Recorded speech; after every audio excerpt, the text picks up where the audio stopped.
I thought I'd answer some of the frequently asked questions that I get about BioWorma. The first one is, should I feed liver mole with BioWorma or the pure BioWorma? And it really depends on the type of goats that you have and also if your goats like the taste of the liver mole. So liver mole is a good feed for goats that are lactating or in the last month of pregnancy. It's high in protein, vitamins, and minerals. However, if you've got pet wethers, then in order to try and prevent urinary calculi, then you should have minimal protein. They should only get enough protein for their daily needs and not excess protein, which can be a predisposing factor to form urinary calculi.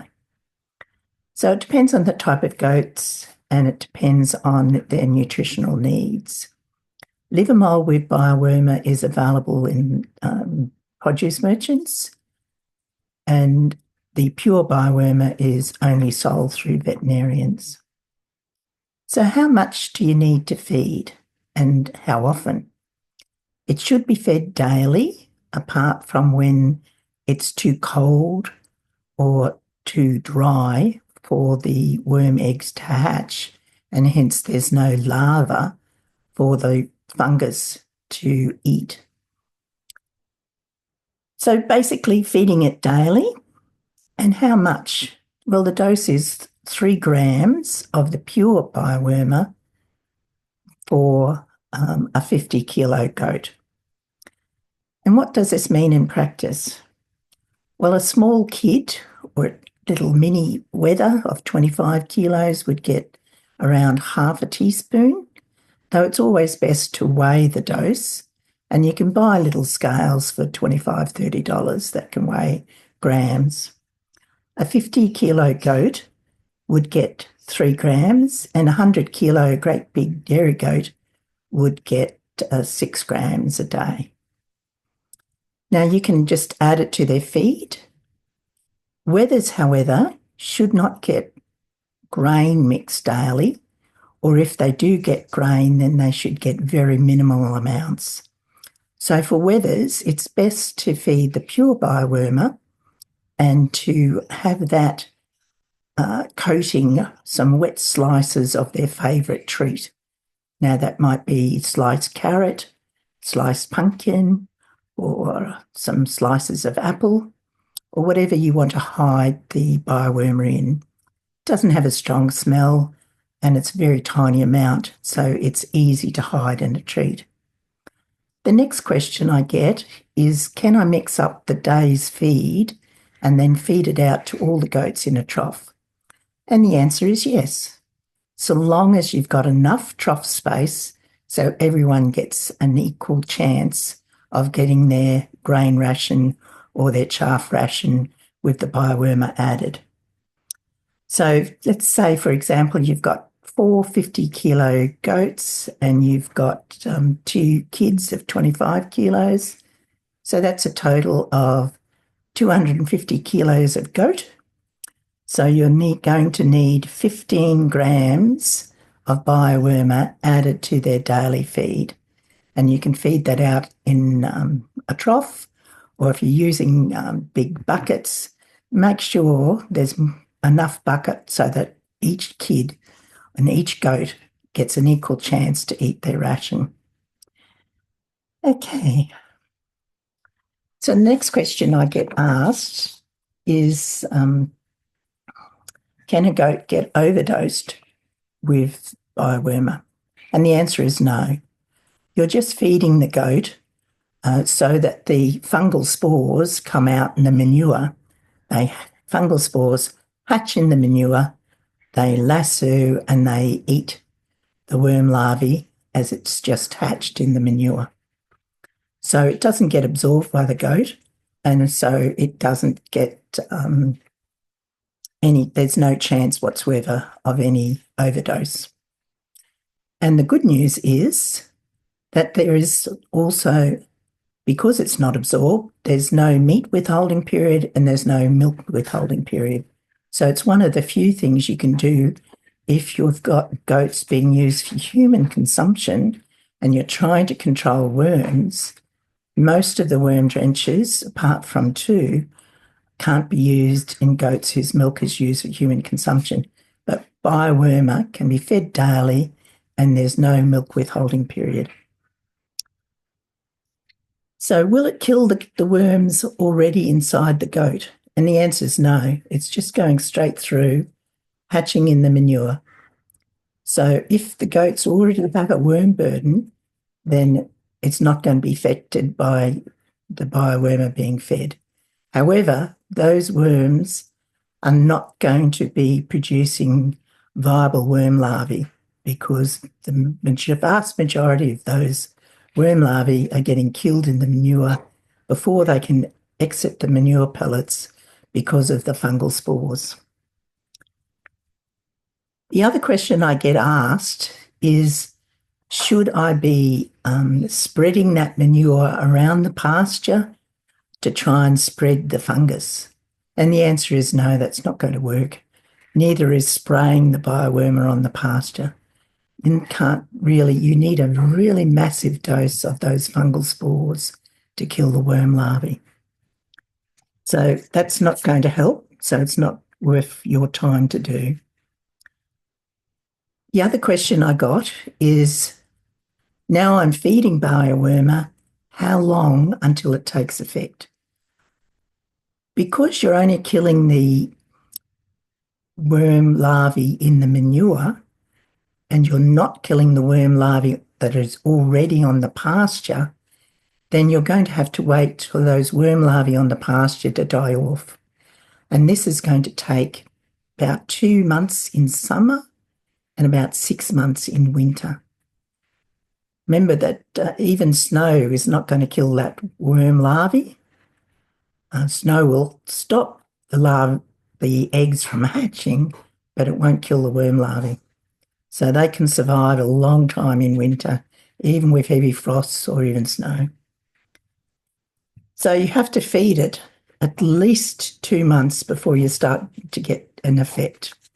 During that time, you must take great care that the goats don't get reinfected and get a very severe dose of worms.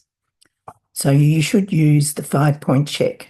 So 5-point check is making sure that your goats don't have a bottle jaw, checking the Fibonacci score by pulling down the bottom eyelid and checking it's pink underneath, looking at the condition score, making sure they're not suddenly losing condition, looking at how shiny the coat is and making sure it's nice and sleek. The other thing you should be looking at is the feces, making sure it's not clumped, not scouring. And these are all the things that you need to do to monitor your goats to make sure they don't have a high worm burden, because BioWorma does take several months for it to start acting on the whole population of the worms on your farm. And the vast majority of those worms on your farm are actually the larvae on the grass waiting to be eaten by the goat. The other question I have is, when do I stop feeding BioWorma? And it really depends on your farm, your population of worms, and the climate. Now, in southeast Queensland, the vast majority of worms on goat farms are Moncus contortus or barber's pole worms. Now, these only need a daily maximum of 18 degrees C. So in southeast Queensland and northern Queensland, that's all year round. So you have to feed all year round. Now, if you've mainly got Trichostrongylus worms, then that temperature daily maximum is even lower. So it's down to 12 degrees C for your Trichostrongylus vitrinus. So you have to wait till it gets really, really cold and it doesn't heat up during the day for you to stop the BioWorma. And if you've got Teledorsagia, which used to be called Ostatagia, then you only need a daily minimum of 8 degrees C for those eggs to hatch. Once the eggs are hatching, then the biowormer needs to be fed to kill those newly hatched larvae. Okay. So if you can't afford to feed biowormer all the time, when's the best time that you should feed it? Now, feeding the pure biowormer is much less inexpensive than feeding the liver mold with biowormer if you just want worm control. So if you just want worm control, then use the pure biowormer. And I would be using that for goats that are in quarantine and have had a quarantine worm drench. The last thing you want to do is introduce drench-resistant worms onto your farm. And this happens when you buy new goats, you give them a quarantine drench, and then you release them. Even after a month, those drench-resistant worms will still be there producing eggs. So ideally, you would feed biowormer for 70 days, which is the life of a barber's pole worm. So if you're feeding the biowormer, then the vast majority of those worm larvae from the drench-resistant worms that survived the quarantine drench are going to be killed by the fungals. The other time to feed it is when you know you're getting maximum pasture contamination. And this happens about 2 weeks before kidding and about 6 to 8 weeks after kidding.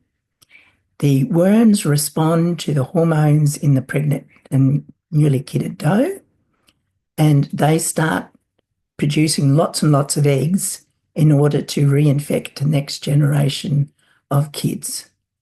So feeding the biowormer then so that you know that it's when the maximum pasture contamination is happening, you're going to prevent that massive pasture contamination from the late pregnant and newly kidded does. Okay. So the next question is it safe for the natural environment?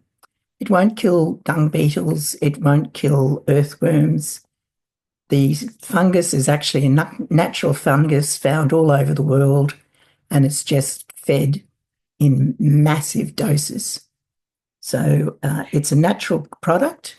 It can be used on organic farms because it's just a natural fungus. The next question is, how do I store it? It must be stored in a coolish, but not refrigerated, dry environment.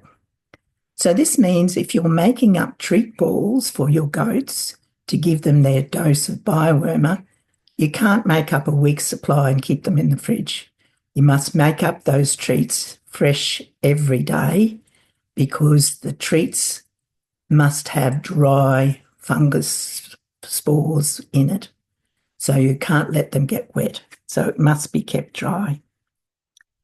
So if you want more information, I've got a frequently asked questions document on my website, which is www.goatvetoz, goatvetoz.com.au, or you can go to www.BioWorma, BioWorma.com, and you'll find all the published research there for you to have a look at your convenience. Thank you.